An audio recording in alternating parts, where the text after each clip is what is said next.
On avait cru atteindre le paroxysme de la bêtise humaine avec la crise du Coco Circus. C'est vrai que pendant 2 ans, eh bien, on nous a fait la totale, hein, entre mensonges d'État, fake news de tous côtés, les injonctions contradictoires, parce que le matin c'est une chose, le soir c'est autre chose. Les mensonges du jour, eh bien, deviennent la vérité du lendemain et inversement. Et puis évidemment, c'est la magie d'Internet, hein, et de notre époque. Il faut bien quand même qu'il y ait des avantages. Eh bien, on a effectivement les documents qui fuitent quasiment en temps réel, et on a les preuves derrière. On voit bien qu'on nous balade dans tous les sens.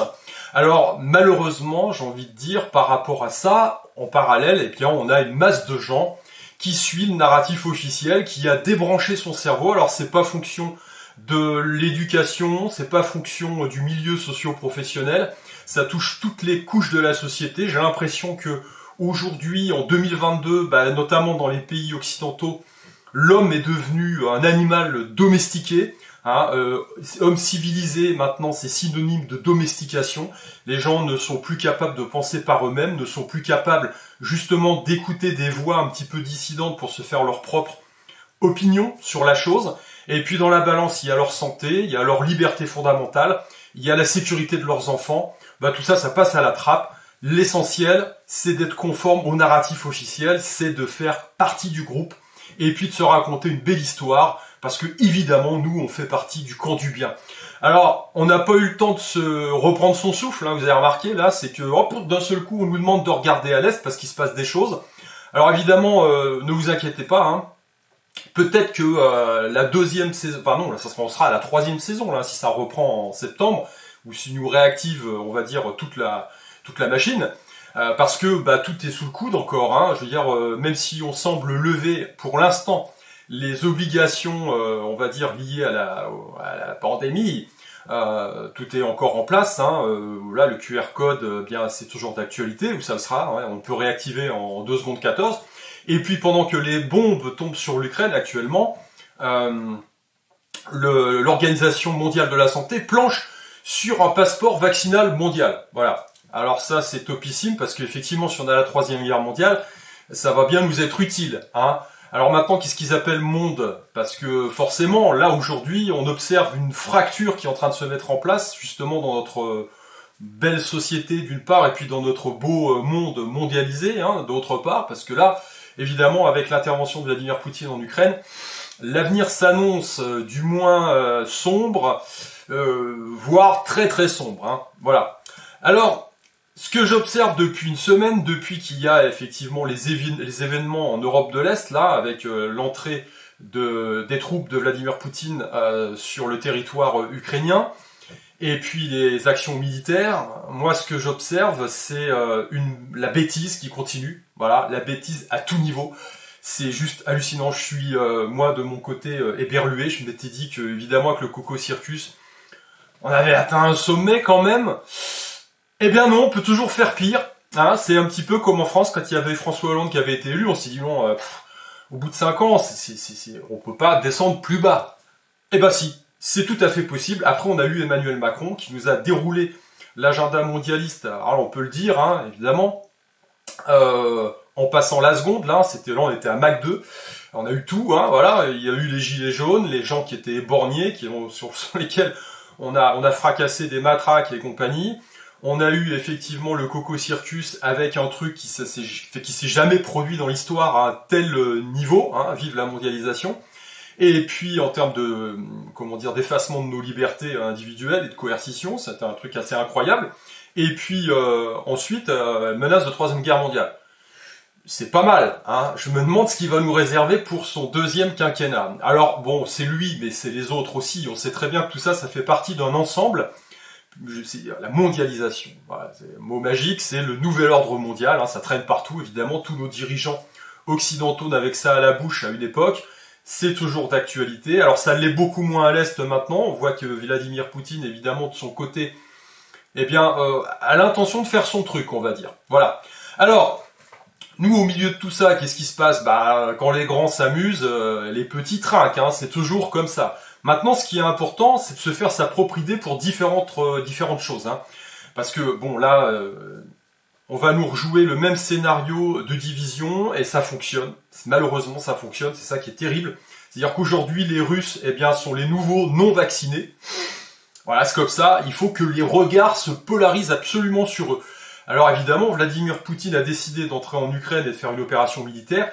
C'est de la faute de tous les Russes. Alors je vois des trucs, moi, c'est hallucinant, hein, sur les réseaux sociaux notamment, mais c'est pareil, à mon avis. Lorsque vous vous promenez, que vous discutez avec des amis, tout le monde a un avis là-dessus et un avis qui est hyper polarisé.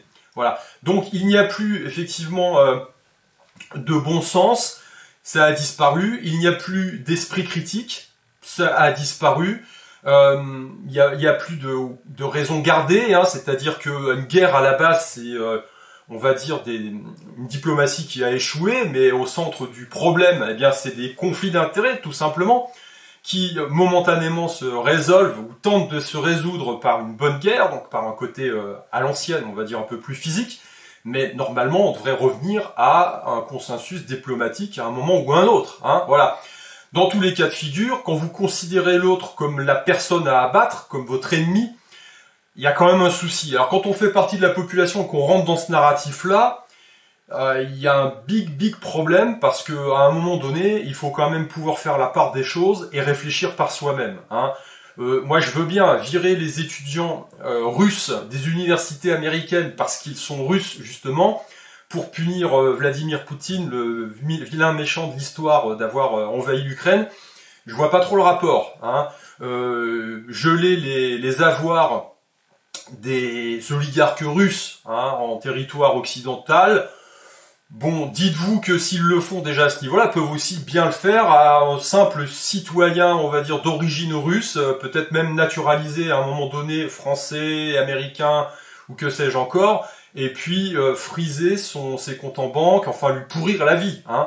Voilà, dites-vous que si ça arrive à l'autre, si on le met en place et que vous trouvez ça normal, ça peut vous retomber sur le coin du nez aussi. Je rappelle, au passage, que ça n'est pas nouveau, ça s'est déjà produit, hein. Roosevelt, dans les années 40, au moment de l'entrée en guerre des États-Unis contre le Japon, avait pondu un décret pour enfermer dans des camps des citoyens américains, mais d'origine japonaise. Voilà, donc il en a pris 100 000, 120 000 à peu près. Voilà, ils étaient citoyens américains, mais d'origine japonaise. Pas de bol. Donc on a pris ces gens-là, on les a mis dans des camps. Voilà. Alors c'était de façon tout à fait arbitraire au pays de la liberté, quand même, les États-Unis, hein. Alors rassurez-vous, pays des droits de l'homme, c'est pareil. Je veux dire, tout ça, c'est du blabla. On voit bien exactement ce qui s'est passé concrètement depuis, on va dire, depuis le début du quinquennat d'Emmanuel Macron en France. Mais c'est valable pour tous les pays, hein, tous les pays occidentaux. On a observé, juste avant l'intervention en Ukraine, au Canada, comment le convoi de la liberté a été traité, hein. Alors on commence déjà, évidemment, par mettre un coup de projecteur dessus, en traitant les gens qui veulent tout simplement revendiquer eh bien, des principes fondamentaux de choix sur leur propre santé, des principes fondamentaux liés aux libertés individuelles, qui semblaient pourtant acquises dans nos pays occidentaux, bah, a priori non. Eh ben, on voit comment on les traite, hein. Voilà, donc ce sont des néo-nazis, ce sont peut-être des antisémites. En France, on aime bien ça aussi, hein. Ça va être des homophobes, ça va être des gens qui ne pensent pas correctement. Donc du coup, eh bien, ça justifie la mise en place de toutes les mesures possibles et imaginables. Donc, on a effectivement, dans leur cas, gelé leur compte en banque.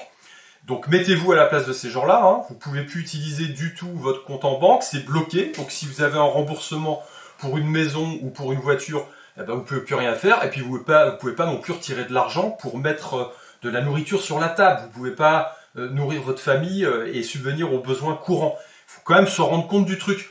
Donc ça veut dire quoi à un moment donné? Il faut quand même se rendre compte de la violence de la manœuvre. Vous tuez économiquement, déjà vous tuez socialement la personne, parce qu'évidemment, hein, comme en France on a organisé l'apartheid, c'est pas terrible pour la cohésion sociale et puis mentalement, pour les gens qui se sentent exclus, il y en a qui ont des problèmes avec ça. Ensuite vous tuez la personne économiquement.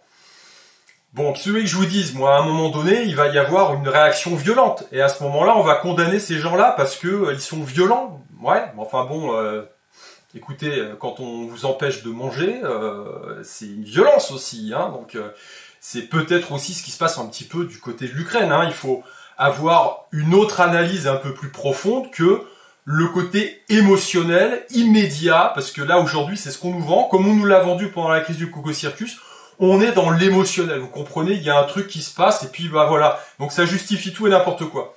Et à ce moment-là, on a un narratif officiel, on braque le projecteur évidemment sur l'ennemi, parce que comme ça permet de polariser toute l'attention, et puis ça évite de regarder sa propre merde dans ces cas-là, hein, et ça permet de polariser l'attention sur un ennemi extérieur, puis après on vous fait avaler n'importe quoi. Donc là aujourd'hui, bah voilà, il faut virer les Russes, on bloque leurs avoirs, on va mettre en place des sanctions pas possibles. Donc ce que j'observe au niveau de la base, hein, le petit peuple, bah voilà, ils se sont trouvés un ennemi, c'est super, ils ont oublié tout le reste. Et puis au niveau un peu plus supérieur, c'est-à-dire au niveau des chefs d'État, des responsables politiques, c'est hallucinant ce qu'on peut observer, hallucinant. Donc on a un Bruno Le Maire par exemple qui parle de destruction de l'économie russe, rien que ça.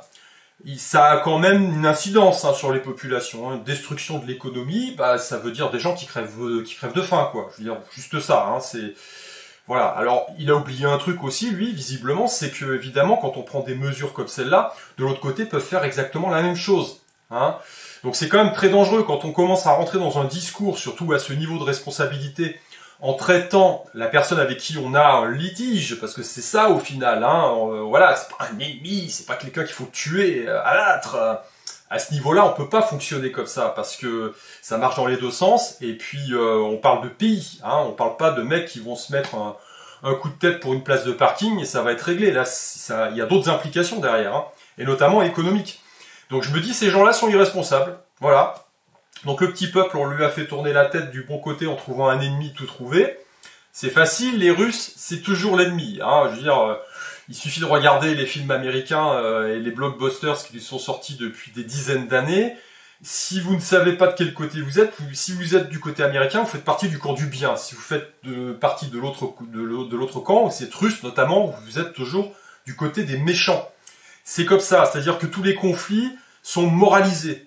Voilà, nous on intervient parce qu'on fait partie du camp du bien, on apporte la démocratie, et puis de l'autre côté, eh bien, ce sont des méchants. Voilà. Alors cette rhétorique, elle est dangereuse, elle est puérile, et puis il y a un moment, il faut réfléchir. Alors tout ça, ça va avoir des conséquences directes, parce que évidemment, quand vous voulez mettre en place des sanctions, et notamment économiques, je rappelle différents points déjà. On est dans une économie, qui est financiarisée et mondialisée. Ça veut dire quoi? Ça veut dire qu'il y a des intérêts partout. Donc quand vous voulez par exemple débrancher la Russie de SWIFT, hein, qui permet de faire des échanges à travers les pays et de faciliter justement ces échanges, dites-vous que vous n'allez pas pouvoir acheter des matières premières russes par exemple, hein, et puis que vous ne pourrez pas les payer. Donc c'est top. Maintenant on a des intérêts aussi là-bas. Hein. Quand on prend les entreprises américaines, il y en a plus de 3000 qui ont les pieds en Russie à différents niveaux. Et là je parle juste que de l'économie réelle, hein, donc c'est-à-dire des magasins, des choses comme ça. On prend la France, on a des boîtes comme Leroy Merlin et Auchan par exemple, Decathlon également, qui ont des centaines de magasins sur le territoire russe. Tout ça pour des chiffres d'affaires de plusieurs milliards. Bon, je me dis ça va faciliter les échanges, tout ça. Si on rentre dans une conversation un peu guerrière avec évidemment un méchant qu'il faut abattre de toutes ses forces parce qu'il fait partie du camp du mal, ça va être top, hein. Voilà. On n'a pas parlé de la finance maintenant, alors là c'est encore autre chose. Je veux dire, quand vous voyez Lukoil, qui est une des plus grosses boîtes, une des plus grosses majors russes, pétrolières, bah vous devez avoir à peu près 10% d'intérêt américain là-dedans. Donc quand vous voyez par exemple sur Twitter des Américains qui s'excitent en disant « Regardez là-bas, il y a une station-service Lukoil, n'allez pas faire votre plein chez Lukoil, parce qu'il ne faut pas apporter du pognon à ces affreux oligarques et par voie de conséquence aux Russes, il faut les asphyxier. » Bah ouais, mais vous vous asphyxiez vous-même. Donc c'est un petit peu compliqué tout ça. Donc là on parle juste du côté économique. Alors, maintenant, il y a un autre truc qu'il faut voir, c'est que l'Ukraine, c'est un gros producteur de blé. Voilà, voilà. Donc avec ce qui se passe en ce moment là-bas, ça m'étonnerait qu'ils puissent cette année planter quelque chose pour encore moins récolter. Hein, je rappelle que l'Ukraine et la Russie, les deux mises ensemble, c'est à peu près 30% de la production mondiale de blé. 30%. Voilà, donc quand les moutons qui se polarisent aujourd'hui contre les affreux Russes, hein, puis le Russe de base, quoi, le mec de la rue qui a rien demandé, hein, c'est pas lui qui a demandé à balancer des bombes sur l'Ukraine, hein, voilà. quand il aura plus à bouffer, parce que évidemment, ou alors que les prix auront augmenté de folie, hein, comme l'essence, de façon parabolique. Mais là, on parle de nourriture, c'est autre chose encore. Bon, à mon avis, les réactions, elles vont être rock'n'roll. Hein. Donc c'est pareil, quand j'entends encore une fois ces responsables politiques qui sont des va-t-en-guerre. Alors ça, c'est toujours facile, hein, d'ouvrir une bouche comme ça. Voilà, quand on n'est pas impliqué physiquement, c'est sûr que dans les palais, il continuera à manger de la brioche pendant que vous n'arriverez pas. Il faudra mettre la maison, il va falloir la mettre, il va falloir l'hypothéquer pour pouvoir vous acheter une baguette, quoi. Maintenant, hein, ça va être un petit peu ça le truc. Donc eux, ils s'en foutent, hein. Pour l'instant, maintenant, si on a un mouvement des gilets jaunes qui s'amplifie un peu plus parce que les gens crèvent vraiment la faim, il va falloir qu'ils traitent le problème. Donc bref. Pour moi, tout ça, c'est vraiment un manque d'intelligence, c'est de la courte vue, et on est dans l'émotionnel, alors ça justifie tout. Et alors, dans mon discours, là, je ne parle même pas de savoir quels sont... encore une fois, moi, je moralise pas le conflit. Ça n'est que des conflits d'intérêts. Voilà, tout simplement. Et vous, moi, au centre de tout ça, hein, voilà, nous, on n'est que les petites fourmis, on n'est que les esclaves économiques de ces grands qui s'amusent. Ben, il faut peut-être qu'on commence à réfléchir comme ça aussi en termes de convergence d'intérêts, hein, ou de conflit d'intérêts.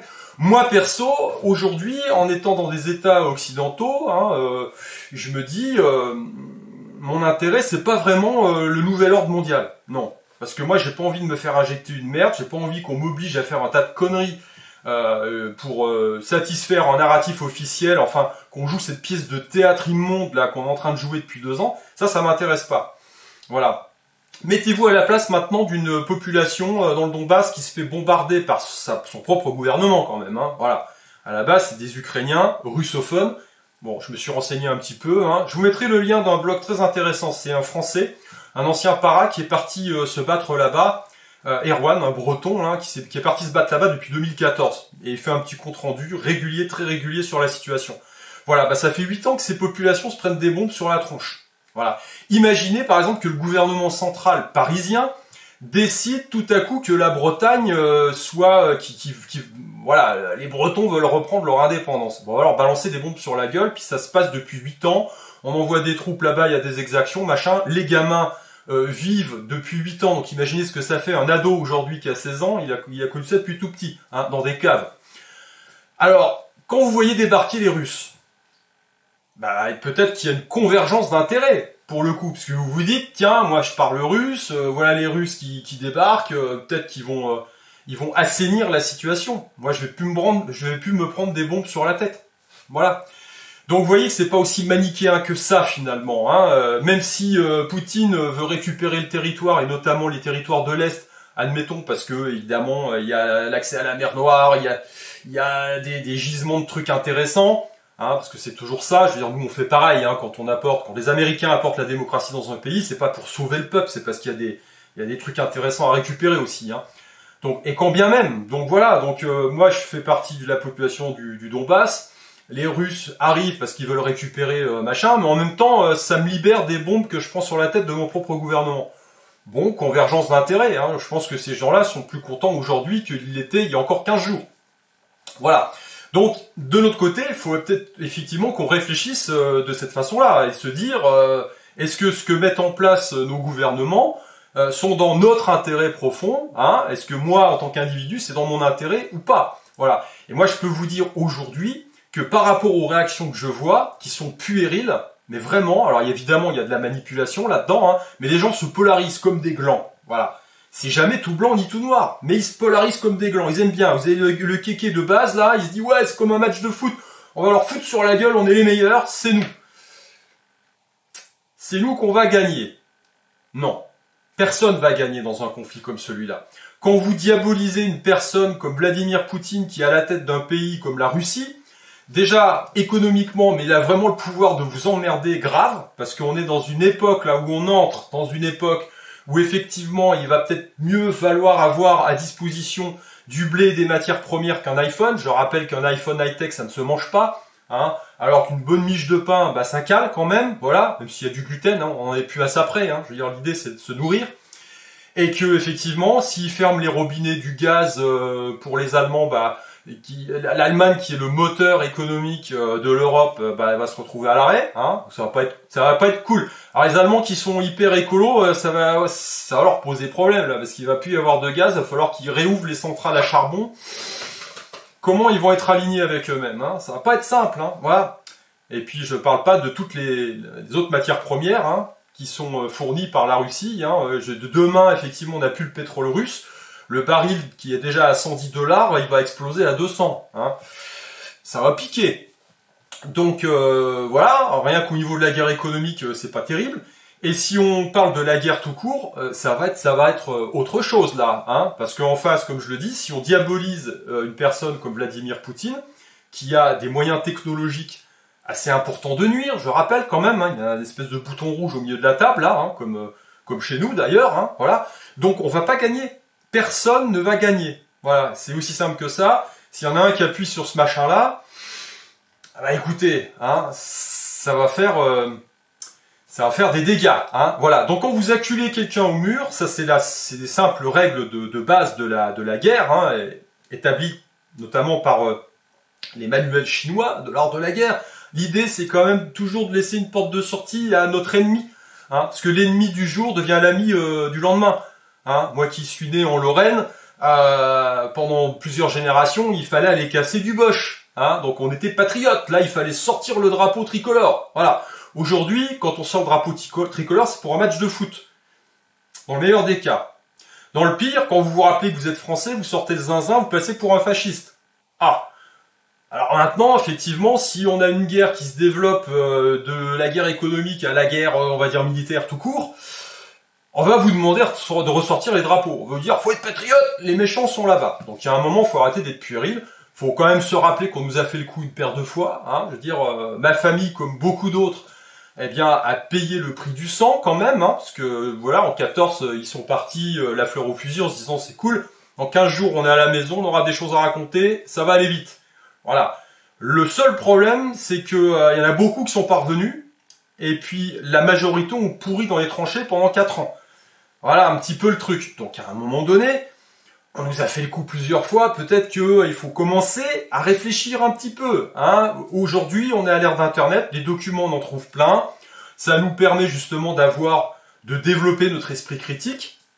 Vous êtes pro-Poutine, vous êtes contre Poutine, quand bien même, vous êtes covidiste, vous êtes contre cette manipulation.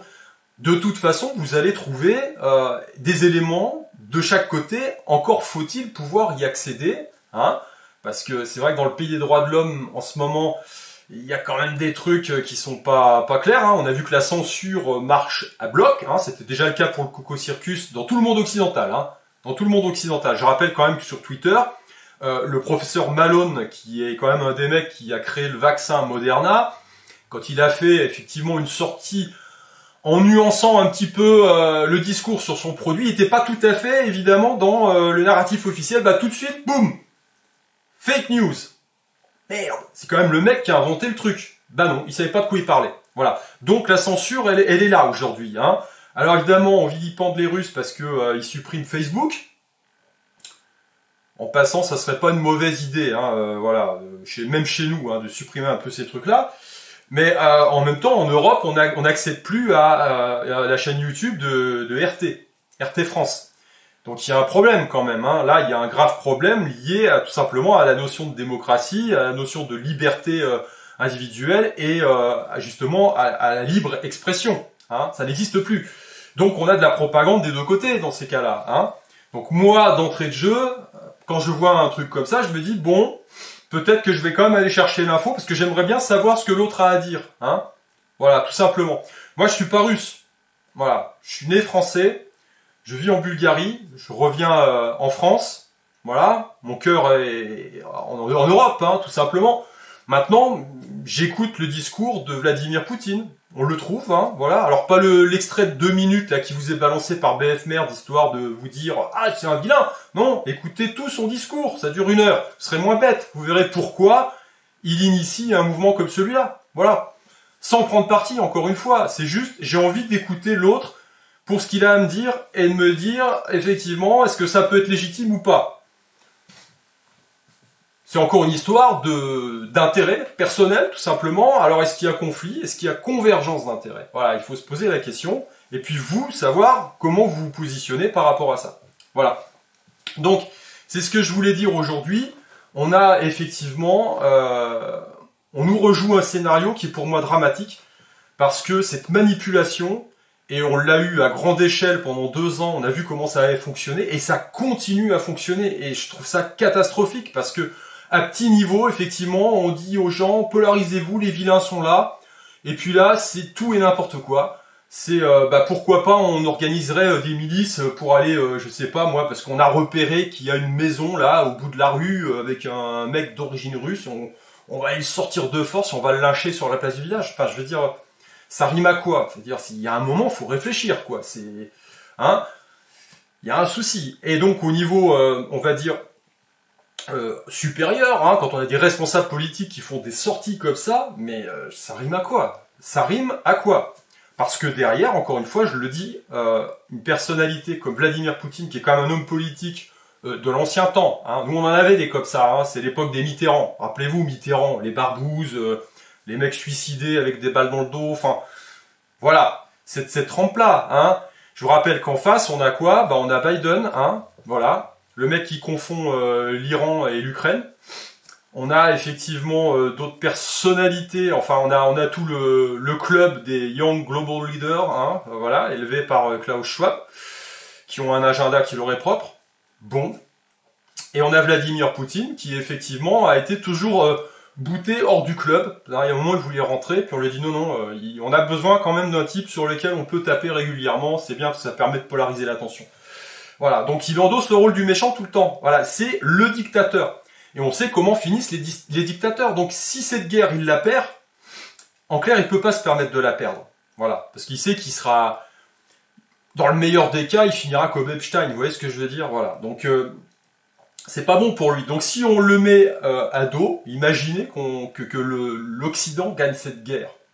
Et je dis encore une fois, personne ne la gagnera, hein, c'est clair et net. Cette personnalité se retrouvant acculée au mur, qu'est-ce qu'il va faire?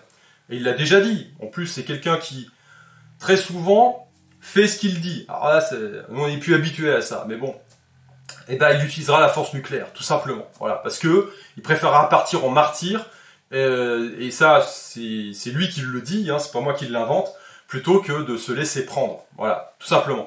Donc, quand vous ne laissez pas la possibilité à votre ennemi, votre adversaire du moment, parce que tout évolue, hein, d'avoir une porte de sortie pour sauver la face, vous l'acculez. Et s'il se sent acculé comme un animal blessé, ça peut partir vraiment en vrille grave. Voilà. Donc moi, j'aimerais bien, avec nos responsables politiques, leur offrir un stage on va dire, de violence, par exemple. Ouais, un stage de violence. Parce que quand voilà, je veux dire, un petit peu de violence, ça fait pas de mal, vous savez.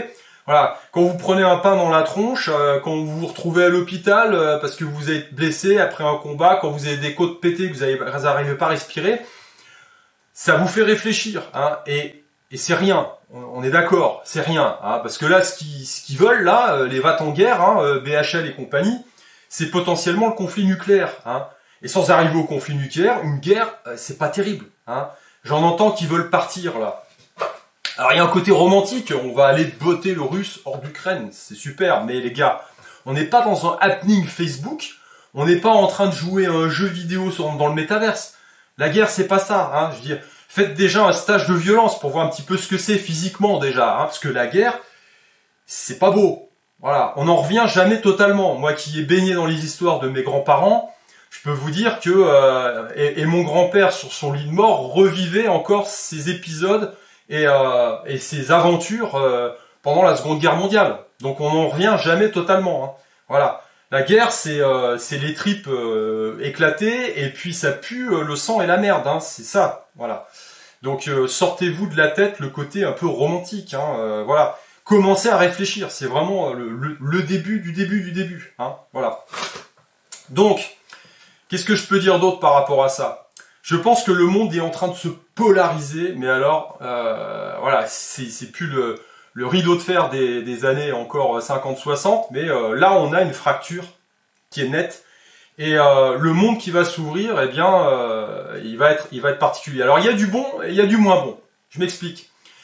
Le moins bon, c'est qu'effectivement, on va avoir une période chaotique, ça va être terrible. Parce que, comme je l'ai dit, la financiarisation de l'économie, elle est énorme. On a des implications partout. Et si le monde se scinde en deux blocs, parce que je rappelle quand même au passage que le monde entier n'est pas contre les Russes. Non. Avec la Russie, pour l'instant, il y a quand même la Chine, il y a le Pakistan, il y a la Corée du Nord, il y a des pays d'Amérique latine, vous avez l'Iran.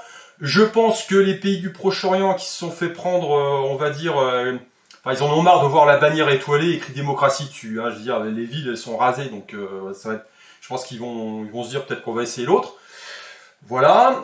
L'Afrique du Sud, il me semble aussi. Donc ça fait quand même beaucoup de monde. Donc en fait, le monde il va être partagé. D'un côté, vous avez des gens qui sont dans un cycle de croissance avec des matières premières qui vont leur permettre de passer différents caps. Hein. Puis de l'autre côté, vous avez l'Occident qui est quand même déclinant. Hein. On peut le dire. Voilà. Sans matières premières, sans usines. Parce que je rappelle quand même que les usines elles sont parties là-bas. Voilà. Avec un socle sociétal qui est baisé. Faut quand même le dire aussi, hein, parce qu'il y a une partie de la population sur laquelle on a tapé depuis un moment. Et souvent, c'est des gens qui sont un peu traditionnalistes, qui sont calés, hein. Ça va être difficile de trouver des patriotes dans ce camp-là pour aller taper sur la tronche des Russes, hein. Alors, à moins qu'ils soient complètement cons, mais bon, ce qui peut être possible aussi. C'est vrai que quand je vois les réactions aujourd'hui, j'ai envie de vous dire, commencez par travailler vous-même, hein, sur vous, hein, pour éviter toutes ces manipulations. C'est urgent. Donc ce monde-là, il est de plus en plus fracturé. Voilà. Et alors, qu'est-ce qu'il y a d'autre aussi? C'est qu'effectivement, dans les pays occidentaux, on voit comment la monnaie a été sert d'arme, hein, très clairement, quand évidemment on coupe les comptes bancaires des gens qui manifestent pour leur liberté fondamentale au sein des pays. Bah, ces gens-là ne font plus confiance envers les gouvernements, puis envers les moutons qui les vilipendent à longueur de journée, hein, en disant que c'est de leur faute, machin, parce qu'ils sont incapables de réfléchir par eux-mêmes, et d'aller chercher les sources, y compris scientifiques, pour pouvoir commencer à réfléchir, plutôt que de regarder leurs médias de propagande. Hein. Donc ces gens-là, bah, c'est des sociétés qui sont fracturées, donc c'est difficile de se reposer dessus, hein, faire un socle justement de patriotes pour pouvoir faire front de l'autre côté. Et la fracture sociale en France, par exemple, pour ne parler que de la France, que je connais quand même, hein, bah écoutez, elle était officialisée quand même depuis les années 90, hein, 95 avec Chirac, qui l'a reconnu, mais ça existait déjà avant. Donc là, on a fait que augmenter le gap. Hein. Aujourd'hui, la fracture sociale, c'est le Grand Canyon. Hein. Il y a eu les gilets jaunes, machin, les vax, les non-vax, enfin c'est l'apartheid. Voilà, donc c'est pas cool. Il y a les ethnies, parce qu'on a ça aussi en France. Hein. Voilà, il faut attiser les haines entre ethnies, entre différentes origines, machin. Donc le socle sociétal, il est pas terrible. Hein. Donc qu'est-ce qui se passe dans ces cas-là quand on est dans un pays, vous avez peut-être une frange de la population qui se sent trahie par ces élites et qui se dit en fait on est dirigé par des traîtres. Voilà. Donc eux, qu'est-ce qu'ils veulent peut-être à un moment donné? Parce qu'ils sont quand même chez eux, ils ont pas envie de partir, ils se disent voilà on va peut-être virer les traîtres. Hein. Et donc ils vont s'estimer peut-être en situation de résistance. Alors les résistants dans un pays, en général ça marche pas très bien quand ils sont pas aidés par un pays extérieur.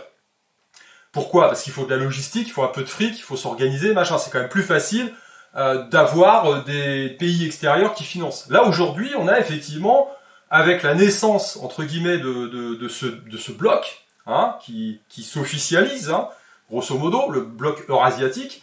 Potentiellement, on a effectivement, surtout qu'on les considère maintenant comme des ennemis à abattre, hein, peut-être que effectivement ces pays-là pourraient financer une résistance à l'intérieur des pays occidentaux et financer des groupes de gens qui trouveraient là le moyen, encore une fois par convergence d'intérêts, hein, voilà, en s'appuyant sur le méchant pas beau russe éventuellement, eh bien de se dire bah ouais on va s'organiser pour virer ces élites qui sont des traîtres finalement à la nation.